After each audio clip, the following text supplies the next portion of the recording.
तस्वीरें आप देख पा रहे हैं अलबत्ता चौक से।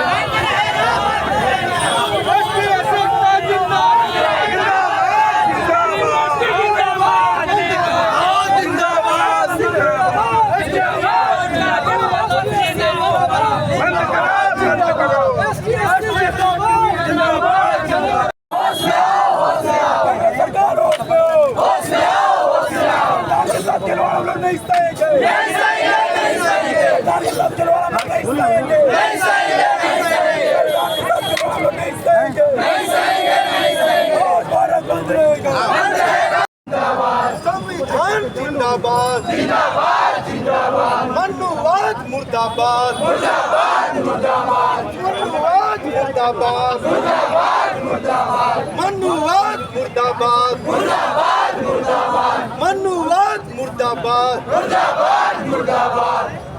क्रिमिनल नहीं चलेगा नहीं चलेगा नहीं चलेगा, क्रिमिनल नहीं चलेगा नहीं चलेगा नहीं चलेगा, मनुवाद अमर रहे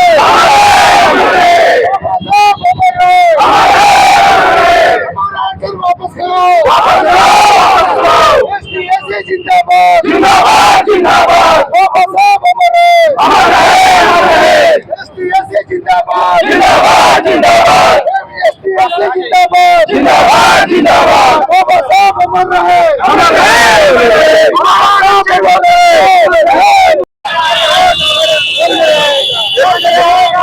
आज आप लोग भारत बंद करने के लिए निकले, क्या कहेंगे? जिस तरह से सुप्रीम कोर्ट ने आज जिस तरह से अपना जो कानून एसटी एससी में जो क्रिमिनल वर्गीकरण जो थोपने का काम किया है, आज एसटी एससी समाज जो भी आरक्षण विरोधी ऐसे नियम और कानून को, ऐसे आदेश को हम लोग पुरजोर विरोध करते हैं और इनका इसलिए आज हम लोग शांतिपूर्ण तरीके से पूरे युवा लोग भारत बंद का समर्थन करते हैं।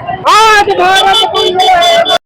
माननीय सुप्रीम कोर्ट का हम सभी लोग सम्मान करते हैं, परंतु सर्वप्रथम अगर देखा जाए आरक्षण में वर्गीकरण का तात्पर्य सीधे सीधी है कि एससी समाज में वर्गीकरण किया जा रहा है। नहीं, जो समाज को 700 जातियों में वर्गीकृत किया गया था, बाबा साहब ने सबको समाहित करके 4 वर्गों में डिवाइड किए। उसके बाद अगर फिर से एससी समाज को ये 2 वर्गों में डिवाइड करने का कहीं ना कहीं फिर से हम लोगों को अलग करने की एक रणनीति है।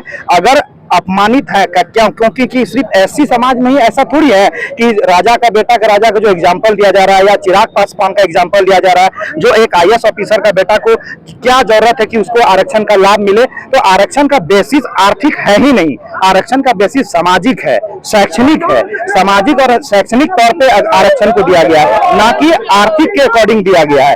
इसलिए इस बात को समझने की जरूरत है कि भारतीय संविधान में जो 340 अनुच्छेद और 341 अनुच्छेद के तहत बाबा साहब ने जो सभी अनुच्छेद के तहत हम लोगों को जो अधिकार दिया था, आप देखिए सुप्रीम कोर्ट के जज जो हैं उसमें कॉलिजन सिस्टम के तहत जज बने जाते हैं। अब सुप्रीम कोर्ट के जज का बेटा ही जज बन रहा है, तो वहां पे भी आपको चेंजेस करने की जरूरत है। केवल अनुसूचित जाति या एससी और एसटी में आरक्षण को थोड़ी लाभ दिया जा रहा है। भारत में 50 तरह के ऐसे मामला है, मनरेगा के मजदूर को नहीं मिल रहा है और भी बहुत सारे शिक्षा जो हम लोगों को जो मिलता था, छात्रवृत्ति जो मिलती थी, वो युवाओं को छात्रवृत्ति नहीं मिल रहा है, उसमें सुप्रीम कोर्ट की संज्ञान नहीं जा रही है। सिर्फ संज्ञान ये जा रहा है कि हाँ एक डॉक्टर बन गया और एक कोई आईएएस बन गया, तो आईएएस बन गया तो उसको आरक्षण की क्या जरूरत है। लेकिन ये बिल्कुल गलत है। आर्थिक आधार पर आरक्षण को नहीं देखा जाना चाहिए, सामाजिक और शैक्षणिक रूप से आरक्षण को देखने की जरूरत है और सुप्रीम कोर्ट को पुनः विचार करने की जरूरत है। रिव्यू पिटीशन के माध्यम से भी हमारे तमाम संगठन के जो भी हैं, चाहे वो चंद्रशेखर आजाद भैया हो, चाहे बहन मायावती जी हो, उन्होंने कहा है कि हम लोग रिव्यू पिटीशन के माध्यम से भी पुनः विचार याचिका डाल के उस पर विचार किया जाए। नहीं तो पुनः 11 सितंबर को दिल्ली में एक महारैली है, चंद्रशेखर आजाद रावण जी जो हम लोग कहते हैं भैया हमारे, उनके माध्यम से भी 11 सितंबर को दिल्ली में कार्यक्रम है। पुनः जो है हम लोग इसको और तीव्र गति से और मजबूती के साथ हम लोग रखने का फिर से काम करेंगे। मेरा नाम परिमल कुमार हुआ, जेटे रूटीन शिक्षक वाली मोर्चा के प्रदेश अध्यक्ष। आज आप लोग भारत बंद करने के लिए निकले, देखिए सबसे पहले तो मुझे एक बात को मैं आपको याद दिला देना चाहता हूँ कि चुनाव से पहले आदरणीय नरेंद्र मोदी साहब ने कहा था कि संविधान पे कोई छेड़छाड़ नहीं होगी। तो मुझे लगता है कि वो एक झूठा आश्वासन था। क्योंकि इन लोग का तरीका बस चेंज हो गया, क्रीमी लेयर के तहत तरीका चेंज किया गया, वरना हमारे संविधान में छेड़छाड़, दलितों का आरक्षण में छेड़छाड़, जो मुझे साफ साफ दिखाई दे रहा है कि हमारा भविष्य कहाँ तय किया जा रहा है। तो मुझे बहुत दुख है कि इस तरह का हम लोगों के साथ अत्याचार किया जा रहा है। बट हम लोग शांतिपूर्वक सरकार को आपके चैनल के माध्यम से बताना चाहते हैं कि आप हमें चाय में मधुमक्खी की तरह से फेंक देने की कोशिश प्रयास कर रहे हैं, ऐसा हमको कमजोर ना समझे, क्योंकि हम लोग एक शांतिपूर्वक अभी एक आंदोलन कर रहे हैं, आपको सूचना देने का प्रयास कर रहे हैं, लेकिन आप हमें मजबूर ना करें कि हम लोग अगर बृहद प्रदर्शन के लिए मजबूर हो जाए कि हमारा हक अधिकार के लिए हम लोग गलत कुछ भी कर सकते हैं। मेरा नाम कृष्णाराम, रविदास सेवा समिति के प्रवक्ता, लुवाड़ी। धन्यवाद। क्रीमी लेयर को कैसे देखते हैं और उसके लिए आज जो आंदोलन हो रहा है या भारत बंद हो रहा है उसको क्या कहें? भारत बंद हम लोग एक तरह से सोचा समझा रणनीति चल रहा है, जो हम लोग को बहुत बड़ा आने वाला भविष्य को अंधेरा में रखा जा रहा है और रखने वाले हैं। इसलिए हम लोग अपना रणनीति बना रहे हैं, चल रहे हैं, आगे के लिए सोच समझ के इस पर करेंगे। और ये डॉक्टर साहब मैडम है, क्या इनका नाम है डॉक्टर साहब का, इनका भी हम लोग समर्थन है इनका।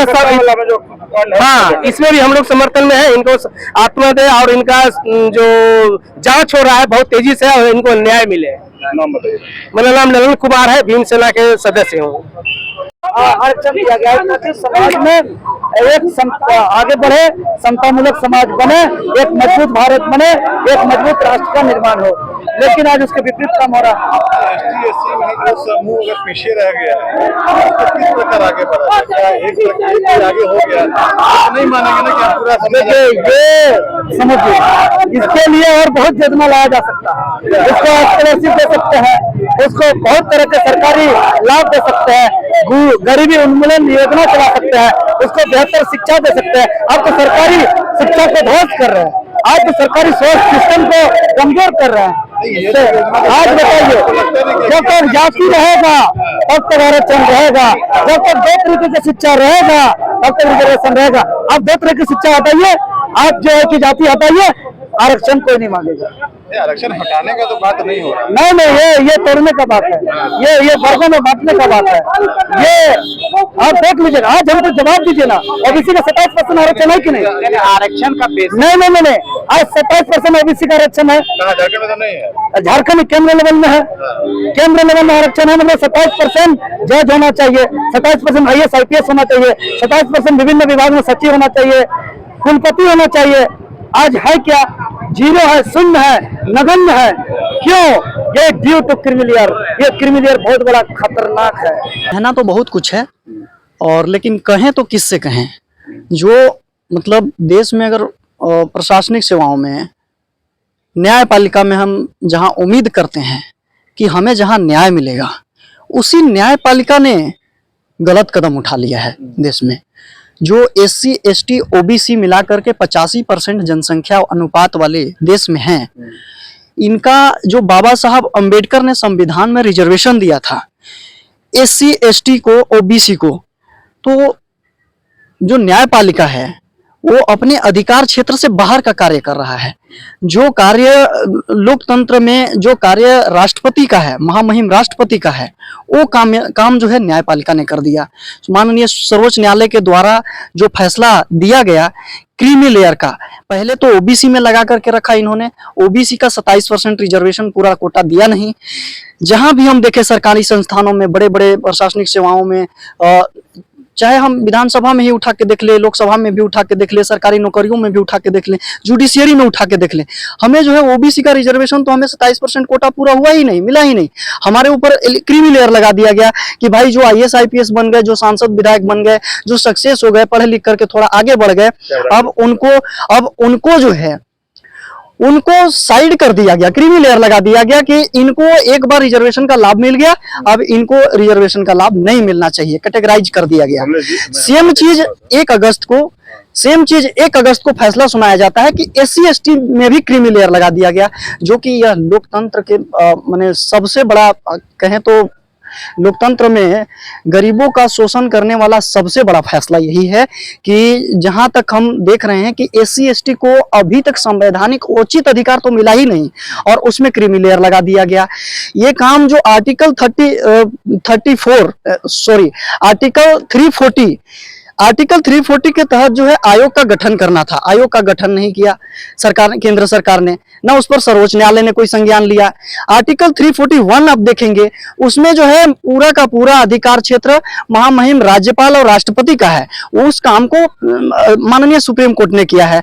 तो माननीय सुप्रीम कोर्ट जो है ये गलत काम कर रहा है और इसी के विरोध में है। सो आज पूरा भारत देश बंद है और हमारा सिर्फ अभी तो भारत देश बंद इसलिए है कि अगर आपने जो कदम उठाए हैं उसको या तो आप वापस ले लें, और केंद्र सरकार से तो हमारी यही अनुरोध है कि आप अध्यादेश जारी करें और अध्यादेश जारी करके इस फैसले को पलट दें। कमलेश जी, लेकिन कई लोग ये बात कह रहे हैं कि जैसे रामविलास का बेटा चिराग पासवान, उनको भी क्या अब आरक्षण की जरूरत है, और आप जब क्रीमी लेयर उनको भी होना चाहिए कि दूसरे जो ST के लड़का है, OBC के लड़का है, उनको जगह मिले वहाँ, न कि उनको वो अब जनरल में जाना चाहिए उन लोग। मैं इसका जवाब नेता का नाम मैं इसका जवाब देता हूँ। मैं अभी गरीब हूँ, हो सकता है कि 6 महीना साल भर जाते मैं IAS बन गया या विधायक या सांसद बन गया, ठीक है, तो मेरे बेटे को तो हो सकता है कि मेरा कमाई से जो है उसका रोजी रोटी भरण पोषण हो जाएगा, लेकिन जो आने वाला दूसरा जनरेशन मेरा होगा उसका क्या होगा? तो आप तो अभी से हमारा गला दबा रहे हैं, अभी तो हम सक्सेस हुए ही नहीं। तो चिराग पासवान को जरूरत नहीं है, चिराग पासवान को हो सकता है बेटा की जरूरत नहीं पड़ेगा, लेकिन उनका नाती को तो पोता को तो जरूरत पड़ेगा। तो क्या चाहते हैं कि आप इनका यहीं से गला दबा दें? अगर ऐसा चाहते हैं तो सबसे पहले आप अपना गिरेबान में झांकिए। माननीय सर्वोच्च न्यायालय को हम ये कहना चाहेंगे, सुप्रीम कोर्ट के जजों को, कि पहले तो आप संविधान पढ़िए, स्टडी कीजिए, और नहीं स्टडी होता है तो सबसे पहले ये बताइए कि कॉलेजियम प्रणाली है क्या? कॉलेजियम प्रणाली में क्या किसी एक जाति, किसी एक वर्ग का हिस्सा है क्या? ये लोकतंत्र में केवल एक जाति के लोग जज बनेंगे सुप्रीम कोर्ट में? ऐसा कहां बाबा साहब ने दिया आपको अधिकार? और अगर संविधान से नहीं देश चला रहे तो ये खुल के कहिए कि हम गैर संवैधानिक तरीके से देश को चला रहे हैं।